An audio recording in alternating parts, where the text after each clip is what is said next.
दोस्तों, हमारे चैनल ज्ञान मंजरी में आप सभी का स्वागत है।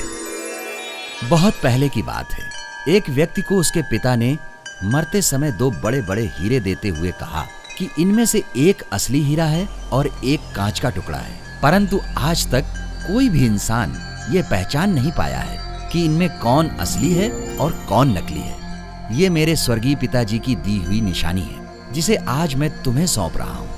उस व्यक्ति के पिता ने यह कहकर अपने प्राण त्याग दिए थे। पिता के मरने के कुछ दिन बाद वो व्यक्ति अपने राज्य के राजा के पास गया और उनसे कहा कि मेरे पास एक जैसे दो हीरे हैं, जिसमें एक असली है और एक कांच का है। यदि कोई उन हीरों को परख कर असली और नकली के बारे में बता देगा तो मैं ये हीरा राज्य के राजकोष में जमा कर दूंगा, और यदि कोई उसके बारे में सही नहीं बता पाएगा तो ऐसी स्थिति में आपको मुझे राजकोष में से हीरे की कीमत का धन देना पड़ेगा।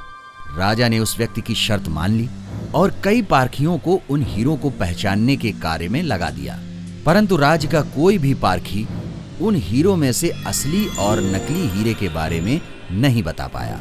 अतः राजा को उस व्यक्ति को उसके हीरे की कीमत का धन अपने राजकोष से देना पड़ा।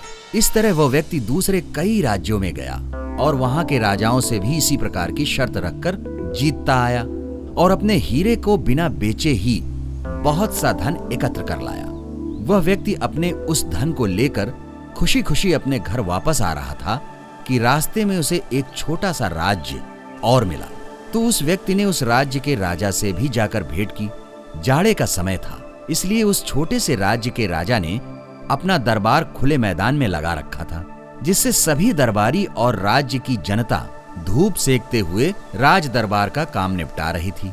तभी वह व्यक्ति भी राजा से इजाजत लेकर वहां आया और उसने राजा से कहा कि मेरे पास दो हीरे हैं, जिसमें एक असली है और एक नकली है। मैं हर राज्य के राजा के पास जाता हूँ और उन दोनों हीरों को परखने के लिए कहता हूँ, पर आज तक मेरे उन हीरों को कोई परख नहीं पाया है।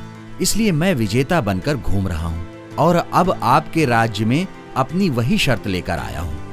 व्यक्ति ने अपने दोनों हीरे राजा के सामने टेबल पर रखकर कहा, अगर आपके राज्य में किसी ने मेरे असली और नकली हीरे को परख लिया तो मैं हार जाऊंगा और अपना यह कीमती हीरा आपके राज्य के राजकोष में जमा करवा दूंगा। यदि आपके राज्य में कोई इन्हें परख नहीं पाया तो इस हीरे की जो कीमत है उतनी धनराशि आपको मुझे देनी होगी। राजा और राजा के दरबारियों ने उन हीरों को देखकर कहा कि हम नहीं परख सकते कि इसमें कौन असली है और कौन नकली है। तभी प्रजा के बीच से एक अंधा आदमी उठा और उसने कहा कि मुझे इन हीरों को परखने का एक अवसर दिया जाए। मसला राज्य की प्रतिष्ठा का था, इसलिए राजा ने उस अंधे आदमी को हीरे को परखने की इजाजत दे दी।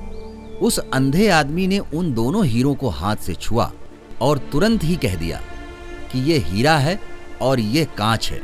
अंधे की बात सुनकर वो व्यक्ति बोला, सही परखा आपने, परंतु मैं हारने से पहले ये जरूर जानना चाहूंगा कि बिना आंखों के तुमने हीरे और कांच को कैसे पहचाना। तो उस अंधे आदमी ने कहा कि हम सभी लोग धूप में बैठे हैं और तुम्हारे हीरे भी धूप में ही रखे हैं। जो इस धूप में भी ठंडा बना रहा वो हीरा था और जो गर्म हो गया वो कांच था। दोस्तों, जीवन में भी आप इस बात को देखना कि जो इंसान बात बात पर गर्म हो जाए, किसी से उलझ जाए, वो इंसान कांच है, और जो इंसान विपरीत परिस्थितियों में भी ठंडा रहे वो इंसान हीरा होता है। दोस्तों, हमारी ये कहानी आपको कैसी लगी हमें अपने कमेंट्स में जरूर बताइएगा, और साथ ही हमारे इस वीडियो को भी शेयर करना और हमारे इस चैनल को सब्सक्राइब करना भी मत भूलिएगा।